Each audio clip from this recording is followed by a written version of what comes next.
ومن آياته أن خلق لكم اعوذ باللہ من الشیطان الرجیم بسم اللہ الرحمن الرحیم رب اشرح لی صدری ویسر لی امری واحلل عقدۃ من لسانی یفقہوا قولی نحمدہ ونصلی علی رسولہ الکریم وکفیٰ بربک ہادیا ونصیرا۔ تخلیق کائنات کا سائنسی نقطہ نظر۔ اب ہم نے یہ دیکھنا ہے کہ تخلیق کائنات، زمین آسمان کا بننا، اس میں سائنس کیا کہتی ہے۔ ایک سائنس کا نظریہ ہے، دوسرا قرآن کا نظریہ ہے۔ ہم دونوں کی تطبیق کریں گے اور دونوں کو دیکھیں گے، دونوں کا موازنہ کریں گے۔ پہلے ہم سائنسی نقطہ نظر پیش کرتے ہیں۔ سائنس کیا کہتی ہے کہ زمین و آسمان کس طرح وجود میں آئے، آسمان و زمین اور ان سے متعلقہ اشیاء کیا ہیں، یہ کائنات کس طرح وجود میں آئی، کس طرح بنی، قرآن ان کے بارے میں کیا کہتا ہے، اور سائنسی نظریہ کیا ہے۔ پہلے ہم تخلیق کائنات کے سائنسی نظریے کا تذکرہ کرتے ہیں اور تخلیق کائنات کے قرآنی بیان پر دوسری قسط میں روشنی ڈالیں گے۔ کائنات کا آغاز، یہ زمین و آسمان، 7 آسمان اور زمین، یہ جو کائنات ہے، سائنس کیا کہتا ہے کہ یہ کیسے بنی۔ سائنس کہتی ہے کہ حیات دانوں کے خیال کے مطابق کائنات کا آغاز ایک عظیم دھماکے سے ہوا جس کو بگ بینگ تھیوری کہتے ہیں۔ اس تھیوری کے مطابق خلا میں موجود اشیاء، ہوا، پانی، مٹی، چٹانیں، سیارے اور مجسم اشیاء سب کائنات میں شامل ہیں۔ یہ تمام چیزیں کائنات میں ہیں۔ ہوا بھی آتی ہے، پانی بھی، مٹی بھی، چٹانیں بھی، یہ تمام سیارے، تمام اجسام، یہ سب اسی ضمن میں آتے ہیں۔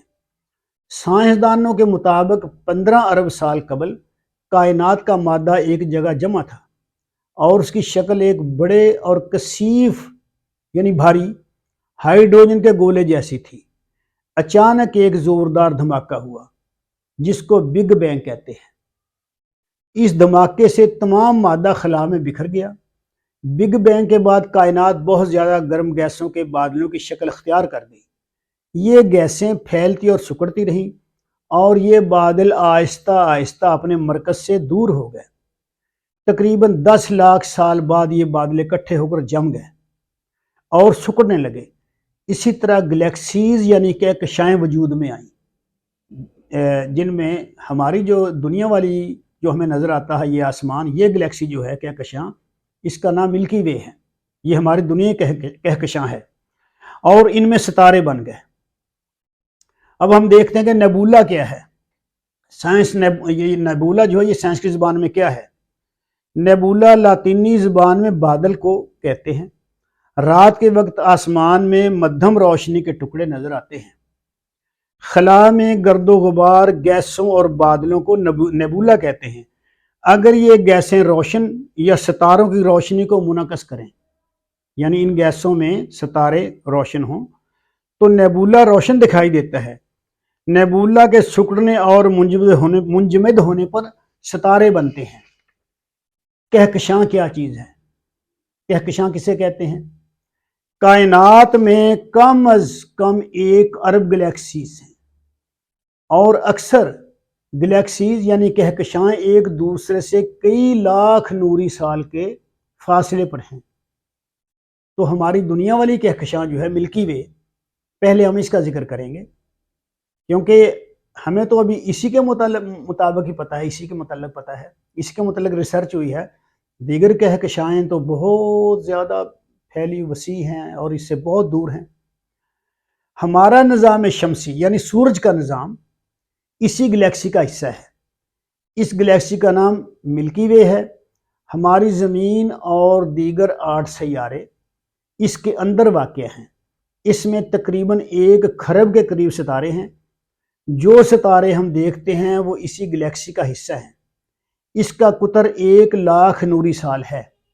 یہ گلیکسی اپنے چمکدار مرکز کے گرد گردش کر رہی ہے۔ اس کے مرکز میں کئی لاکھ ستارے موجود ہیں۔ ہماری گلیکسی کے قریب والی گلیکسی 20 لاکھ نوری سال کے فاصلے پر ہے، یعنی ہمیں تو اسی ہماری کہکشاں کا علم ہے جو ہمارے قریب ہے، جو ہماری دنیا کی کہکشاں ہے، تو جو اس کے قریب والی کہکشاں ہے، گلیکسی ہے، وہ اس ہماری گلیکسی سے، ہماری کہکشاں سے 20 لاکھ نوری سال کے فاصلے پر واقع ہے۔ اب ہم دیکھتے ہیں کہ ستارے کیا ہیں۔ کائنات میں ستاروں کے جھرمٹ بھی ہیں، ان کی کوئی نہ کوئی خاص شکل ہوتی ہے، ان میں ستارے اپنی جگہ بدلتے رہتے ہیں۔ تو اس طرح جو ہمیں یہ نظر آ رہے ہیں ستارے آسمان دنیا، یہ آسمان دنیا کے ستارے ہیں۔ میٹیورائڈز کیا ہیں؟ میٹیورائڈز خلا میں گردش کرنے والے لوہے کے ٹکڑے اور چٹانیں۔ یہ میں اس لیے آپ کو بتا رہا ہوں کہ یہ تمام چیزیں قرآن سے ثابت ہوں گی۔ یہ ابھی میں سائنس کا نظریہ بیان کر رہا ہوں کہ سائنس کیا کہتی ہے، تو آپ حیران ہوں گے سن کر کہ سائنس جو آج 1443 سال بعد چیزیں ثابت کر رہی ہے، وہ قرآن مجید پہلے ہی بتا چکا ہے۔ تو اس لیے میں پہلے سائنسی نظریہ بیان کر رہا ہوں تاکہ آپ کو یاد رہے کہ یہ ہم پہلے پڑھ چکے ہیں، دیکھ چکے ہیں، اور قرآن بھی انہی کو بتا رہا ہے۔ میٹیورائڈز خلا میں گردش کرنے والے لوہے کے ٹکڑے اور چٹانیں میٹیورائڈز کہلاتے ہیں۔ ان میں سے بعض 100 میٹر تک لمبے ہوتے ہیں۔ جب ایک میٹیورائڈ کرۂ ہوائی میں داخل ہوتا ہے، یعنی پہلے تو وہ کرۂ خلائی میں ہوتا ہے، یہ بڑے بڑے ٹکڑے ہیں، چٹانیں ہیں بڑی بڑی، ان میں سے کچھ 100 میٹر تک لمبے ہوتے ہیں۔ تو خلا میں سے جب کوئی میٹیورائڈ کرۂ ہوائی میں داخل ہو جاتا ہے تو ہوا کے ساتھ رگڑ کھانے سے اس میں آگ لگ جاتی ہے اور وہ 100 کلومیٹر اوپر ہی جل کر راکھ ہو جاتا ہے، یعنی ہماری دنیا پر ہمارے کرۂ ہوائی میں پہنچنے سے پہلے ہی 100 کلومیٹر اوپر وہ راکھ کا ڈھیر بن جاتا ہے۔ جب یہ جلتا ہے تو روشنی کی لکیر سی بنتی ہے۔ اہل زمین اس منظر کا نظارہ کرتے ہی رہتے ہیں، یعنی ہم دیکھتے ہیں، جسے ہم کہتے ہیں وہ ستارہ ٹوٹا، وہ ستارہ، وہ دیکھو ستارہ ٹوٹ رہا ہے، اصل میں یہ میٹیورائڈ ہوتا ہے۔ دراصل یہ وہی شہاب ثاقب ہیں جن کو قرآن نے شہاب مبین کہا ہے۔ بعض بڑے پتھر مکمل طور پر نہیں جلتے اور زمین تک پہنچ جاتے ہیں اور زمین سے ٹکرا کر بڑے بڑے گڑھے اور غار بنا ڈالتے ہیں۔ نظام شمسی اور ملکی وے گلیکسی۔ ہمارا نظام شمسی بھی ملکی وے کہکشاں کا حصہ ہے۔ کروڑوں سال قبل ایک بہت بڑا سیارہ سورج کے قریب سے گزرا۔ اس کی مقناطیسی کشش کی وجہ سے سورج کا ایک بہت بڑا حصہ علیحدہ ہو گیا۔ وہ سیارہ تو گزر گیا، مگر سورج کا جو حصہ اس نے توڑا تھا، اس کے ٹکڑے سورج کے گرد گردش کرنے لگے، یعنی جو حصہ ٹوٹ گیا تھا، اس سیارے نے جو حصہ توڑ دیا تھا، تو وہ حصہ جو تھا سورج کے گرد گردش کرنے لگا، جن میں سے ایک ہماری زمین ہے، یعنی ہماری زمین بھی سورج سے ہی علیحدہ ہوئی ہے، یہ بھی اس کا حصہ تھی۔ سائنسدانوں کے خیال کے مطابق سورج کبھی ملکی وے کہکشاں کے مرکز کے قریب ہوا کرتا تھا، لیکن اب مرکز سے 2/3 فاصلے پر ہے اور اپنے مرکز کے گرد 2,25,00,000 سال میں ایک چکر مکمل کرتا ہے، یعنی سورج کا ایک سال 2,25,00,000 سال کے برابر ہے۔ زمین، یہ سورج کی بات ہوگی، اب ہم زمین کی بات کرتے ہیں کیونکہ یہ دو بڑی چیزیں ہیں کائنات میں۔ زمین کروڑوں سال پہلے سورج کا حصہ تھی، پھر یہ سورج سے علیحدہ ہو گئی۔